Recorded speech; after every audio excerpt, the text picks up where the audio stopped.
छत्तीसगढ़ के स्वास्थ्य मंत्री श्याम बिहारी जायसवाल ने कहा कि मानसून के दौरान संक्रमण और मौसमी बीमारियों का खतरा बढ़ जाता है, इसलिए स्वास्थ्य विभाग ने 3 महीने पहले से ही तैयारियां शुरू कर दी हैं। उन्होंने बताया कि मलेरिया, स्नेक बाइट समेत अन्य जरूरी दवाइयों का पर्याप्त स्टॉक रखा गया और नगर निगम, नगर पंचायत तथा ग्रामीण क्षेत्रों के स्वास्थ्य अमले के साथ समन्वय स्थापित किया गया। उन्होंने कहा कि सरकार और स्वास्थ्य विभाग पूरी तरह से तैयार है। बस्तर के दूरस्थ इलाकों में डॉक्टर्स की कमी के सवाल पर मंत्री ने स्वीकार किया कि सभी रिमोट क्षेत्रों में पर्याप्त डॉक्टर उपलब्ध नहीं। हालांकि वहां हेल्थ वर्कर गांव-गांव जाकर जांच करेंगे, दवाइयां उपलब्ध कराएंगे और जरूरत पड़ने पर मरीजों को एम्बुलेंस के जरिए अस्पताल पहुंचाया जाएगा।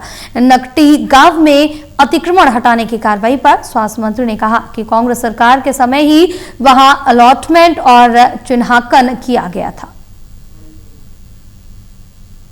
आने वाले 2.5-3 महीना हमारे लिए बहुत महत्वपूर्ण होता है, क्योंकि पहला चीज तो मौसम में परिवर्तन हो जाता है। गर्मी से अचानक उमस, बारिश, ठंडा और नेचुरल रूप से जो बॉडी है उस मौसम में ढलने में थोड़ा सा उसके जो परिवर्तन होते हैं।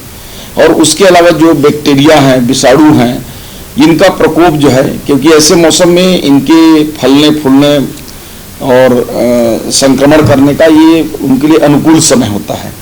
ऐसे में चाहे वो मलेरिया हो, चाहे डायरिया हो, चाहे अन्य बीमारी हो, ये सारी बीमारी एक साथ हमारे प्रदेश ही नहीं पूरे देश में ये इस मौसम में होते हैं। तो इसके लिए हम लोगों ने 3 महीना पहले ही बैठक लेकर तैयारियों के निर्देश दे दिए गए हैं। पर्याप्त मात्रा में दवाइयों का स्टॉक कर लिया गया है और चिन्हित एरिया में जहां मलेरिया जनित क्षेत्र है वहां मलेरिया के लिए पर्याप्त उपाय किए हैं। जहां स्नेक बाइट वाला एरिया है वहां पे पर्याप्त स्नेक बाइट के उसके इंजेक्शन रेडी रखे गए हैं। इसी के साथ साथ जो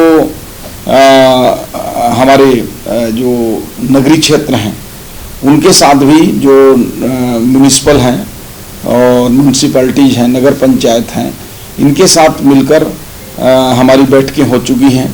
ग्रामीण क्षेत्रों में जो हमारे स्थानीय हेल्थ वर्कर हैं वो वहाँ भी तालमेल